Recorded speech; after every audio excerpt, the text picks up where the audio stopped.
Sarah had been working as a waitress for a couple of months. She didn't have a permanent position, but got called in whenever there was work. She worked for a catering company and served food and drinks at events held at outdoor locations. That day, she arrived at the venue with the other servers to work at the wedding of a very influential businessman's daughter. Sarah had already worked at several events of this kind, so she knew well what her responsibilities were. Since the client was a very wealthy man, there were many guests attending the celebration. The waitstaff was exhausted, running between the tables with trays full of delicious food and drinks. Unlike her co-workers, Sarah didn't complain about the workload and irregular hours, but rather rejoiced at every dollar she could earn. The fact was that she had 2 young kids waiting for her at home, so she did her best to provide them with everything they needed. Joshua and Emily were the meaning of Sarah's life, and she was ready to do anything to make sure they were all right. Sarah's husband died 3 years ago, and it was an extremely painful blow for her. Not a day went by that she didn't think of Ethan and the happy days they had spent together. Of course, Sarah understood that there was no going back, and that she needed to adapt to her new life. Moving between the tables, the waitress made sure that every guest had everything they needed. At some point, the woman looked at the stage and saw the wedding couple standing on it. Sarah had never seen the bride before in her life, but the groom's face made her stop in her tracks. She nearly dropped her tray in surprise. "What? No way. That's impossible," the waitress whispered. The woman was so shocked that she couldn't hear or see anything that was going on around her. Sarah turned pale and tears froze in the corner of her eyes. The woman's lips started trembling treacherously, and she felt dizzy and weak in the legs. At that moment, Sarah felt as if she had seen a ghost standing in front of her. The fact was that standing next to the bride was none other than Ethan Miller, her late husband who supposedly died 3 years ago. There could be no mistake. Sarah was 100% sure it was definitely her husband. After all, 3 years wasn't long enough for her to forget how her own husband looked. Sure, Ethan had put on a little weight and changed his hairstyle, but that was all that had changed about him. Sarah's first thought was to get up on stage and get to the bottom of things right there and then.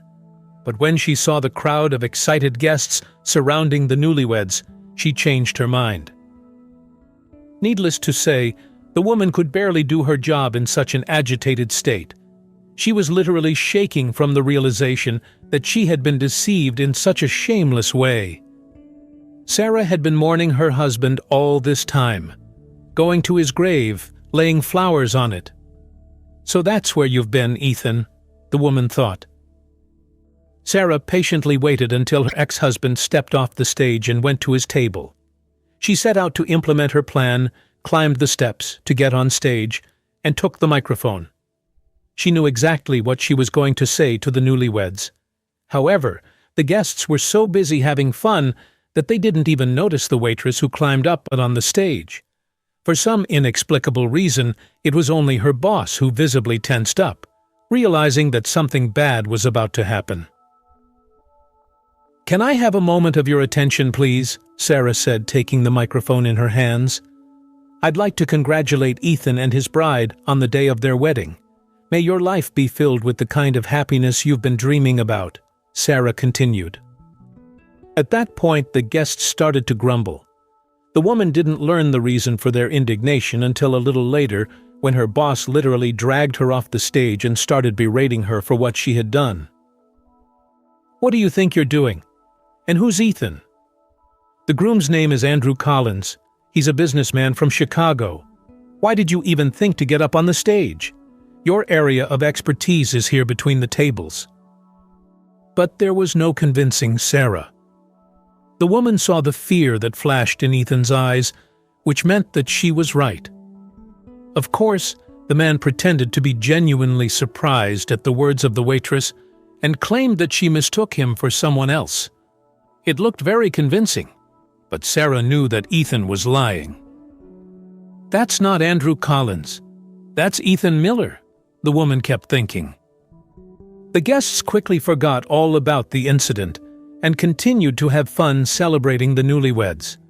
After all, weddings are always very eventful, and anything can happen there, be it a fight or a declaration of love. Sarah left the venue as soon as she got paid for her work. The rest of the party was uneventful, but the young waitress never got a chance to get close enough to Ethan to talk to him. Meanwhile, he didn't show any desire to do so. The woman decided to put off getting to the bottom of things. After all, she did have 2 kids waiting for her at home, and they loved their mother with all of their hearts. On the way home, Sarah decided to stop by the store to get Joshua and Emily some treats. She knew that her son loved cotton candy, while her daughter preferred ice cream. Having picked out everything she needed, the woman headed to the checkout and laid out the purchases on the table. Unfortunately, when Sarah reached into her pocket to get the money, she realized that she had lost the envelope she got from her boss. Only then did Sarah realize that she was in trouble. When the waitress put the money in her pocket at the end of her shift, she didn't notice a large hole in it, which is how she lost her salary. "God, why didn't I just put it in my wallet right away?" Sarah thought, having a hard time holding back her tears. The cashier looked at the woman standing in front of her with undisguised irritation and asked, "Are you going to pay? If not, please step aside and don't hold up the line." Sarah had never felt so ashamed in her life. People in the line began to grumble, and the situation was getting more unpleasant by the second. Sarah was ready to leave her purchases and run out of the store empty-handed. Fortunately, a very pleasant young man was watching the situation develop. He stepped out of the line and came to Sarah's aid. He asked for the price of Sarah's purchase and then handed the cashier his credit card without a hint of hesitation, saying, "Here, please put this lady's purchases on my card." Having called Sarah lady, the stranger inadvertently made her night. Blushing deeply, the young waitress couldn't help but smile joyfully. Sarah hadn't received a compliment in so long that she'd forgotten what it felt like. After running the man's card, the cashier chuckled and returned it to its owner. In the depths of her soul, she felt jealous that the handsome man was paying so much attention to some beggar who couldn't even pay for her own purchases. Having thanked the stranger for his help, Sarah took her bag of groceries and hurried towards the exit. But before she had time to leave the store, the kind man caught up with her. "Excuse me, miss. Can I walk you home? It's getting late, and I think it could be dangerous for a young woman to be outside alone," he said. Sarah looked into his eyes and shrugged her shoulders somewhat indecisively. On their way to her house, the young people started talking and learned a lot of interesting things about each other. Sarah's savior was Peter James. He was in Los Angeles on a business trip. Since he didn't have a ring on his finger, Sarah concluded that he wasn't married. The man soon confirmed her suspicions by telling her that he had lost his wife and little daughter in a car accident 5 years ago. Sarah nodded sympathetically. She knew what it felt like to lose a loved one.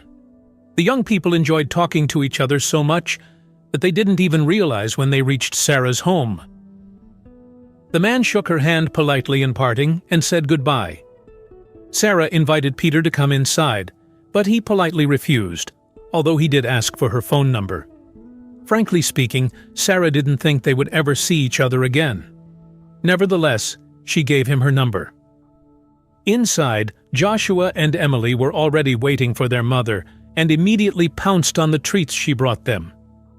"Calm down, kids. Leave some for the morning," Sarah said with a smile. Surprisingly, she didn't feel all that bad about losing the money she had worked so hard to earn. The incident at the store, with the kind man who came to her rescue, pushed Ethan and the wedding out of her mind. However, when Sarah took a shower and went to bed, thoughts of her ex-husband took over her mind again.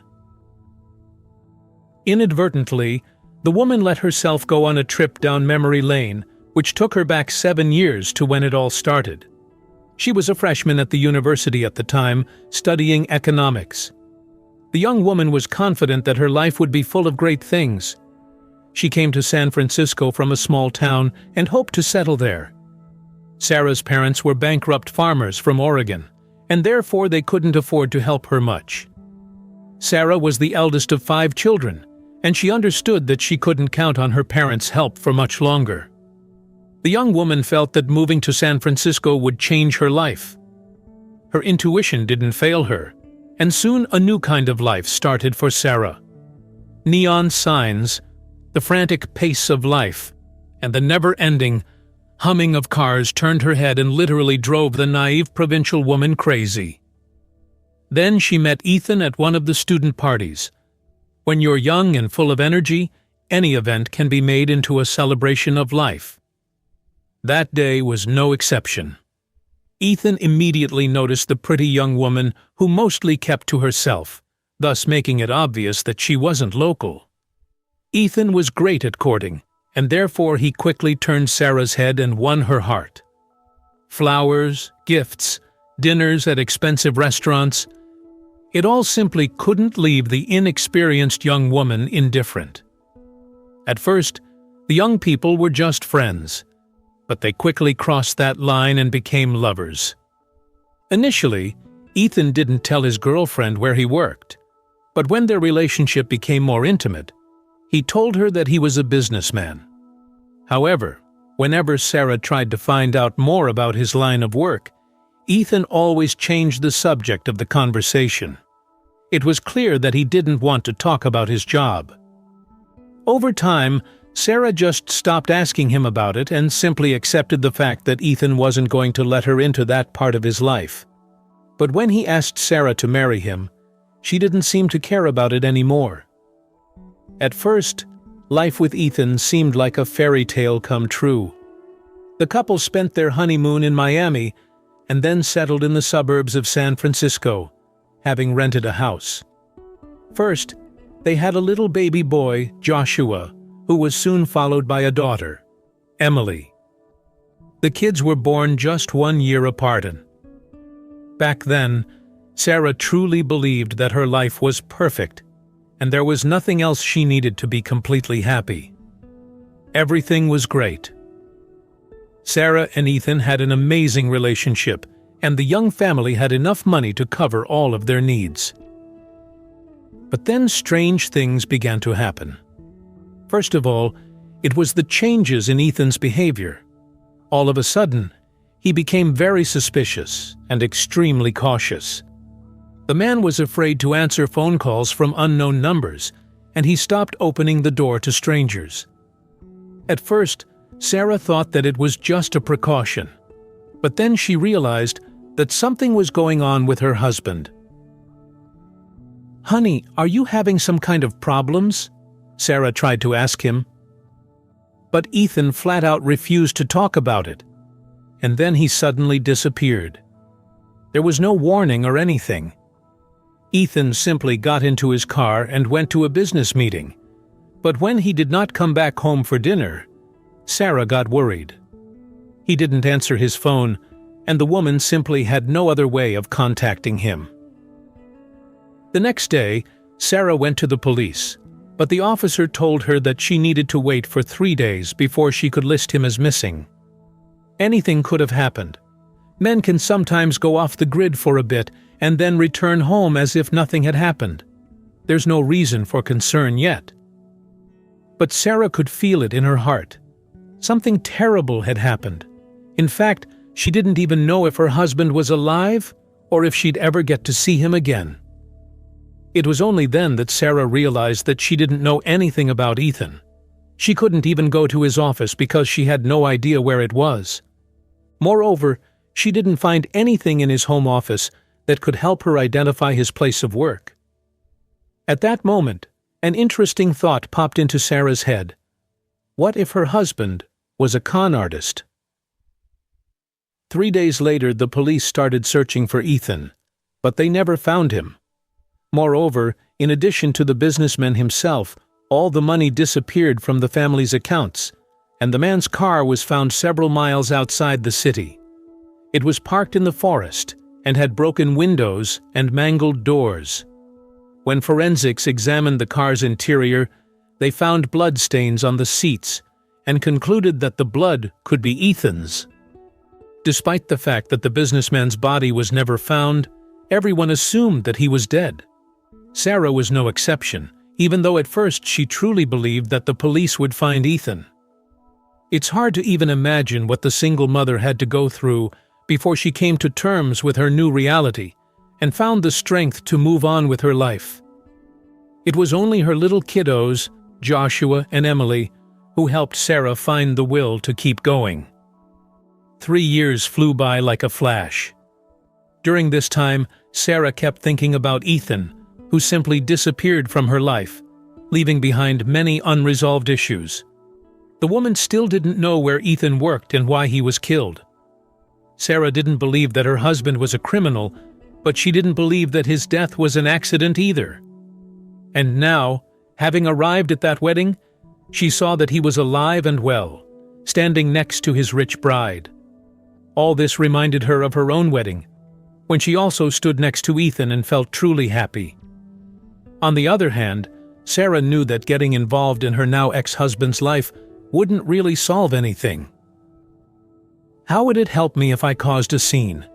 If Ethan wanted to, he would have come home, but he chose to leave me with 2 children and disappear, Sarah thought sadly. That night, the woman didn't get much sleep, as all kinds of thoughts swarmed in her head, making it difficult to relax and doze off even for a bit.